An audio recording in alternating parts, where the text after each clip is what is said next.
to the second quarter here. We're going to do our top 10 teams of our final top 10 of the regular season heading into the playoffs. So you want to get started with your number 10? Yep, my number 10 is going to be the 11-6 Arizona Cardinals. A lot of people are going to think that I have them too low. I really don't know how to explain it. The Cardinals in their last few games have not looked like the Arizona Cardinals at the beginning of the season. I know that they've dealt with injuries and stuff like that, but they are just not the same team that they were at the beginning of the year. I'm pretty sure they're 3 No, they started off 8-0. They're 3-6 or something. They'd be 3-6. They're 3-6 in the back half of the season. Yeah, at number 10, I got the Niners. I understand they're coming off a big win against the Rams to clinch a playoff spot in the 6th seed. But I am very high on them. I do think that they might upset the Cowboys. But I do have them at 10 for now. Moving on to my number 9, I have the Dallas Cowboys. Again, a lot of people are going to think I have these guys way too low, but don't buy into them. They are 6-5 outside of their division. Haven't beat a 10-win team this year. They're just that Dak Prescott has really not played phenomenal enough to keep them up there. Despite last week when he had 295 yards and 5 touchdowns, they were playing against a Eagles team that was resting their starters. I wouldn't buy into them. I don't think they're as great as everybody thinks they are. They play in a very weak division. I don't see them winning out of the wild card. I don't see them making out of the first round. No, I definitely agree with that. At number 9, I have the Buffalo Bills. I mean, I don't know what you want me to say. I don't think they're as good as everyone thinks they are. Just an opinion, just a hunch. I got a hunch. They can't play good in cold weather. That's what this is going to come down to. They have home field advantage for at least round 1, maybe round 2 if there's an upset, if the Steelers somehow beat the Chiefs. But other than that, or the Raiders beat the Bengals. No, I don't know. Something. But if the Steelers beat the Chiefs, they have home field advantage for round 2. Mm-hmm. And I just don't think they're going to beat very many teams in cold weather. If they get to the Super Bowl, I'm very confident they'll win it. But I'm not very confident they make the Super Bowl because they can't play in cold weather. Moving on to number 8, I have the San Francisco 49ers, who are 10-7, coming off a big win against the Rams, really locking themselves into the playoff spot. They played very well recently. Deebo Samuel's phenomenal. George Kittle's been playing phenomenal. Jimmy G he's come into it. He's come into that offense. Elijah Mitchell is fantastic for where he was drafted at. I think the 49ers are a very well-built football team. That defense is really good. Nick Bosa could be the comeback player of the year. He has 15 sacks, possibly defensive player of the year. Well, obviously not defensive player of the year, but he'll be in the conversation for it. I have the 49ers at 8. I think DPOY is going to TJ or Micah, personally. But at number 8, I got the Cardinals. Like he said, they aren't looking like the Cardinals we saw for the first 8 games. I understand some injuries have happened, but most of their team is healthy now. They should be back to where they were, and they're just not. I don't want to put them higher than 8. I think they could beat the Rams. I don't think it's very likely, but they could. Moving on to my number 7, I have the Cincinnati Bengals, who are 10-7. That offensive is crazy explosive when it can be. Joe Burrow, T. Higgins, Joe Mixon, Jamar Chase, Tyler Boyd at times, C.J. Uzomah at times. That offense is very good. It's the defense that kind of concerns me. That secondary and the linebackers are a little shaky. The back 7 are a little shaky. I have them at 7 because their offensive is just so explosive. Coming off a win against the Chiefs and winning the division when nobody thought that they would, they're at a number 17 for me. His roommate thinks that Jamar Chase is better than Justin Jefferson. Yeah, leave a comment down below who's better. It's definitely Justin Jefferson. It's not close. By a mile. Justin Jefferson's top 3, and if you disagree, you're wrong. Yeah. All right, number 7, I got the Cowboys. He said what he said about the Cowboys. You already get the point. I just don't think they're very good. I don't think they beat the Niners in the wild card round. It's my opinion. And their offense isn't explosive as it should be. What really saves the Cowboys is their defense most times. So on to number 6. Who you got at 6? I have the Buffalo Bills, who finished the season, at the 11-6, the number 3 seed.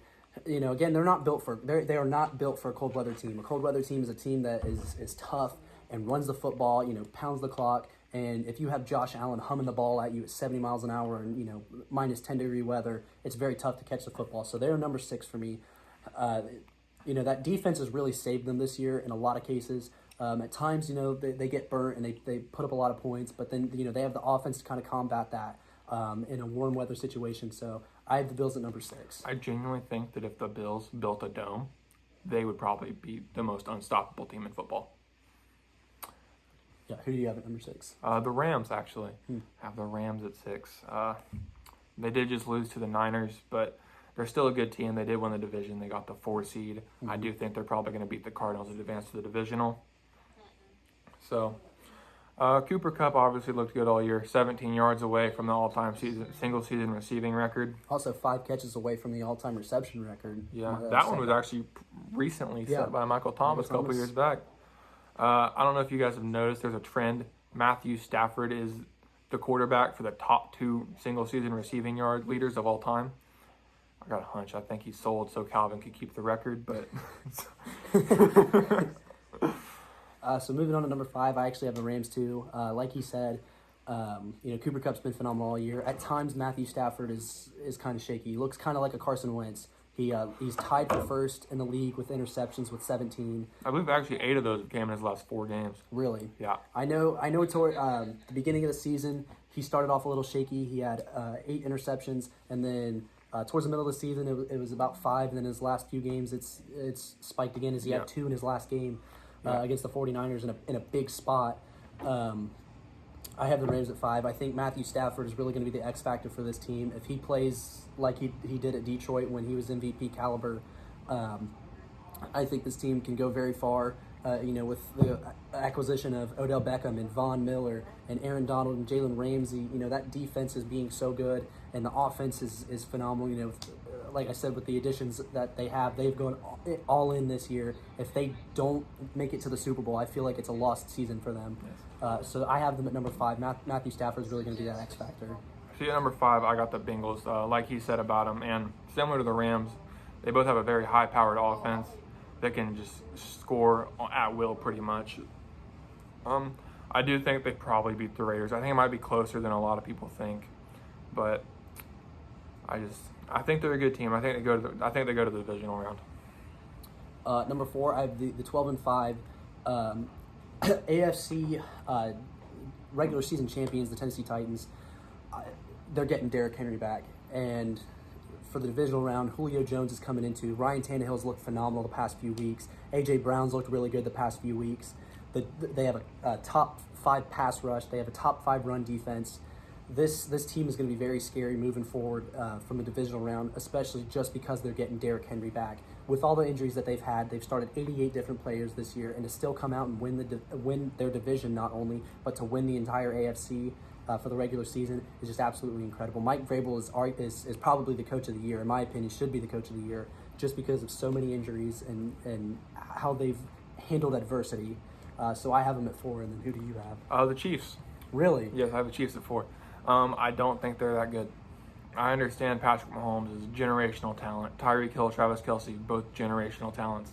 Their defense has kind of come together recently, but I don't see it holding up in the playoffs. Obviously, I think they beat the Steelers by a pretty decent margin, but the only AFC team I do have above them is the Titans, but I do think the Titans beat them if both teams are healthy, as proven earlier this year. I understand the Chiefs' defense wasn't playing as good as it is now, but I still don't think the Chiefs come out of the AFC.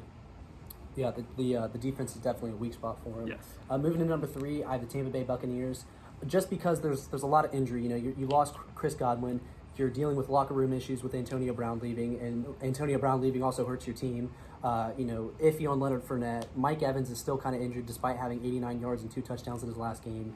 But it's kind of hard to bet against Tom Brady. Yeah. And that defense is very good. So I have them at 3, finishing the season 13-4. At number 3, I got the Titans. Obviously, getting Derrick Henry back is a big gain. Hopefully, most of their guys stay healthy for the playoff. They're going to have an extra week for Derrick Henry to recover. Mm-hmm. I think they are going to be a very dangerous team in the playoff, especially with home field advantage throughout the entire AFC. So I'm looking forward to seeing how the whole AFC bracket turns out, especially with the Titans at number 1. I want to see who ends up in the conference championship there. I'm more intrigued by the AFC side of the bracket than I am by the NFC, if you want the truth. NFC is probably a little bit more predictable than the AFC is going to be. So moving on to number 2, I have the 12-5 Kansas City Chiefs. Just because, again, the offense is so high-powered. The defense really concerns me, though. That defense has the potential to give up 35 points a game. And, despite having Patrick Mahomes and Tyreek Hill and Travis Kelce, who knows if that offense is going to be able to keep up, especially with Tyreek being hurt. And then Clyde Edwards-Helaire is kind of iffy. And then, who knows if you'll have Williams back, too. So that team I do have at 2 right now, just because that offense is so explosive. They've proven that they've been in this situation before. They've gone to 3 straight conference championships. So I definitely have high hopes for them as my number 2 team. At number 2, I have the Green Bay Packers.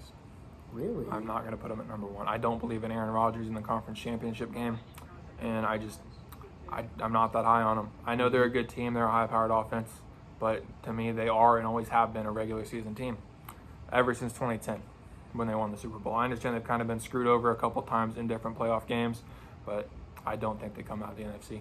Speaking of the Packers, they're my number 1 team. I think with Aaron Rodgers being the MVP this year and Matt LaFleur finishing 13-4, despite having all of that off-season adversity, with the whole Aaron Rodgers thing, and then you're missing Jair Alexander, you're missing a few of your linebackers, your team's kind of getting hurt a little bit, getting beat around. I don't think Matt LaFleur is the coach of the year just because you have Aaron Rodgers on your team. Aaron Rodgers is significantly better than Ryan Tannehill. But the Packers are my number 1 team. They're my favorite to come out of the NFC. And that's who I have going forward. And then your number 1 team is probably going to be the Buccaneers. It is the Buccaneers. I will never bet against Tom Brady in the playoffs. I'm sorry. It's not going to happen. He is undisputably he's obviously the greatest quarterback of all time. In my opinion, most people's opinion, is the greatest player of all time, period. I'm not going to bet against him in the playoffs. I understand injuries have happened, but he has led teams to a Super Bowl with less than he has now. He has Mike Evans and Gronk still. I think, is Fournette coming back? Is he done for the year? He's questionable. I think he's listed as questionable for the wild card round. Well, even then, Ronald Jones isn't a bad running back. Yeah, he's not. He's in no situation. And they do have 3 pretty good tight ends. Obviously, Gronk's great. Then O.J. Howard and Cameron Brate are pretty good. But I have the Bucs, the number 1 in my power rankings. I think they're the best team in the league, best team in the NFC by a long shot. It's definitely hard to bet against Tom Brady, especially with the resume. So that's going to conclude our top 10. We'll be back with our wild card predictions for our next segment. So we'll see you.